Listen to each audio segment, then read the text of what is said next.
क्या अब अमेरिका और भारत ने चाइना को एक बड़ा झटका दिया है, साथ में पाकिस्तान एक बड़ा झटका दिया है। एक बहुत बड़ा बदलाव क्यों देखने को मिल रहा है? 10 साल का ऐसा कौन सा एग्रीमेंट फाइनल हो रहा है? वहीं दूसरी तरफ क्या भारत की तरफ से 1 अरब का ऑर्डर भी दिया जा रहा है? जानेंगे जियोपॉलिटिक्स में क्या कुछ चल रहा है। हमेशा की तरह वर्ल्ड मिरर के इस एपिसोड में जानने को मिलेगा बहुत कुछ, इसलिए वीडियो को अंत तक जरूर देखें। भारत और अमेरिका के इस वक्त जैसे संबंध है, वैसे संबंधों में एक नया मोड़ दिखा जब सुबह एक वीडियो आई जो मैंने आपको दिखलाया था, और यहाँ पर डोनाल्ड ट्रंप एकदम कंफ्यूजन बरकरार रखते हुए बोल रहे थे।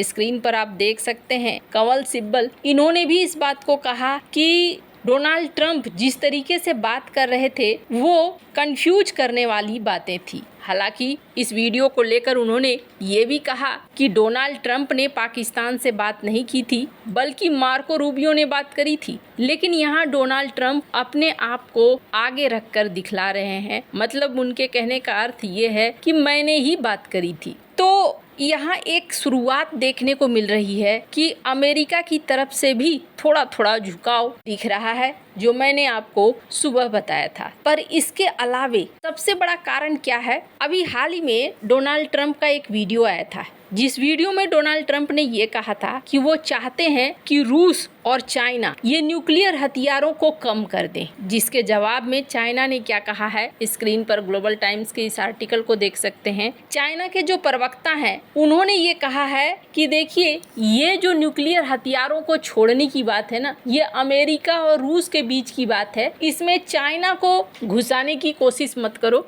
और चाइना ऐसा कुछ नहीं कर रहा है। ये रीजनेबल भी नहीं है, रियलिस्टिक भी नहीं है कि चाइना को आप कहो कि न्यूक्लियर हथियारों को छोड़ दो। अब इससे एक चीज तो जरूर इंडो पैसिफिक में पैदा होता है कि अमेरिका और भारत के बीच में दूरियां जितनी बढ़ेगी, भारत के लिए समस्याएं उतनी ज्यादा बढ़ेंगी। चाइना अपने रूप में किसी भी तरह का बदलाव नहीं करेगा। हाँ, ये हो सकता है कि कुछ क्षणों के लिए, कुछ सालों के लिए भारत के साथ इनका व्यापार वगैरह अच्छा हो जाए, व्यापार करने लगे, लेकिन फिर कहानी लौट कर आएगी अरुणाचल प्रदेश पर, फिर कहानी लौट कर आएगी भारत के ऊपर। ये बात तो निश्चित है, जैसे ये खुल्लम खुल्ला अपनी बातों को रख रहे हैं। अब अचानक से इन बातों को मैं क्यों कह रही हूँ? क्योंकि भारत के तरफ से कुछ ऐसे स्टेटमेंट दिए गए जिस स्टेटमेंट ने ये समझा दिया कि इंडो पैसिफिक में हमारी रणनीति नहीं बदली है। अभी हाल ही में फिजी के प्राइम मिनिस्टर भारत आए हुए थे। स्क्रीन पर एक आर्टिकल देख रहे हैं जिसमें भारत और फिजी दोनों ने कहा free open Indo Pacific region होना चाहिए। फिजी कहाँ पे है? फिजी यहाँ पर है, हिंद महासागर में।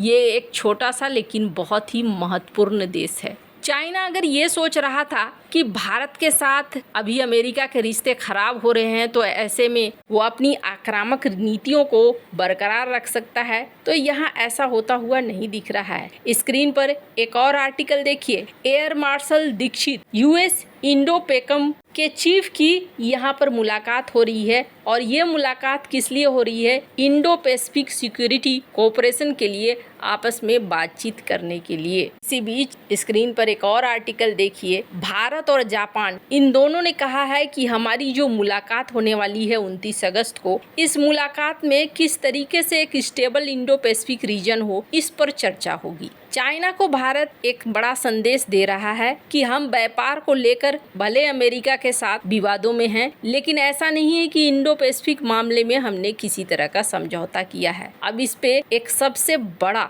ऐलान निकलकर सामने आया है। स्क्रीन पर आप देख सकते हैं यूएस इंडिया 2+2 डायलॉग को लेकर अमेरिका की तरफ से एक नोटिफिकेशन जारी किया गया, जिसमें बताया गया कि भारत और अमेरिका के बीच में 2+2 डायलॉग हुआ है, और इस डायलॉग में अगले 10 साल के लिए सहयोग बढ़ाने की बात की गई है, एग्रीमेंट किया गया है कथित तौर पर, और इसकी पुष्टि भारत के मिनिस्ट्री के द्वारा भी की गई है। अब ये जो 10 साल का एग्रीमेंट होगा, ये एग्रीमेंट क्या होगा? ये एग्रीमेंट होगा यूएस कॉम्पैक्ट। कॉम्पैक्ट में क्या होने वाला है? दोनों ही देश मिलिट्री पार्टनरशिप करेंगे और क्रिटिकल टेक्नोलॉजी को साझा करेंगे। और यहाँ पर अगर आप देखें तो यहाँ पर बात की जा रही है कि अगले 10 साल तक ये एक दूसरे के साथ युद्धाभ्यास से लेकर सैन्य संबंधी गतिविधियों को बढ़ाएंगे। इसके अलावे ये भी कहा गया कि सिविल न्यूक्लियर कोऑपरेशन भी करेंगे कई अलग अलग क्षेत्रों में, एनर्जी सिक्योरिटी,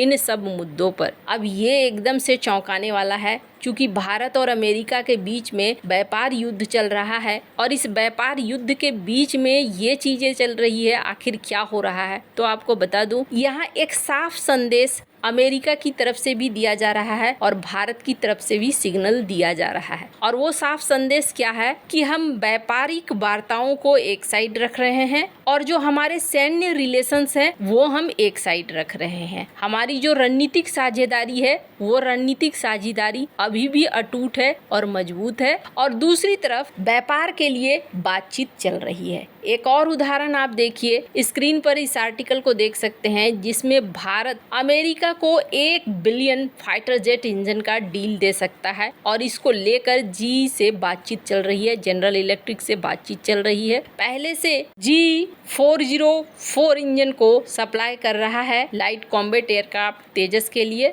97 और भी तेजस के लिए ऑर्डर दिया जा रहा है जो 62,000 करोड़ का डील हो सकता है। ये दोनों ही चीजें, एक तो 2+2 के ये एग्रीमेंट 10 साल के, और दूसरी बड़ी चीज कि भारत का जी के साथ ये कॉन्ट्रैक्ट करना, ये बतला रहा है कि नहीं, जो भी लोग ये सोच रहे थे कि भारत और अमेरिका के बीच में सैन्य दूरियां आएंगी, वो चीज गलत है। सैन्य दूरियां नहीं आएंगी। अभी भी भारत और अमेरिका सैन्य सहयोग के मामले में एक जैसे दिख रहे हैं। अब भारत ने ऐसा क्यों किया है तो आपको बता दूं, पहली बात तो ये है कि ये एक बड़ा संकेत है। चाइना जाने वाले हैं पीएम मोदी और अमेरिका को ऐसा कोई संदेश नहीं देना चाहते हैं कि हम अपनी रणनीतिक दोस्ती को तोड़ रहे हैं, बल्कि भारत यही संदेश देना चाह रहा है कि हम मल्टीपल ग्रुप के साथ व्यापार करना चाह रहे हैं और व्यापार की दिशा में बढ़ रहे हैं। बाकी रही रणनीतिक दोस्ती की तो वो हमारी वैसी ही बनी हुई है। इंडो पैसिफिक में ये ऐलान चाइना को बिल्कुल भी पसंद नहीं आएगा। अगर आप चाइना को देखें तो चाइना अपनी रणनीतिक गतिविधियों को कहीं भी बंद नहीं कर रहा है। स्क्रीन पर एक आर्टिकल देखिए डेक्कन हेराल्ड की, जिसमें चाइना ब्रह्मपुत्र डैम को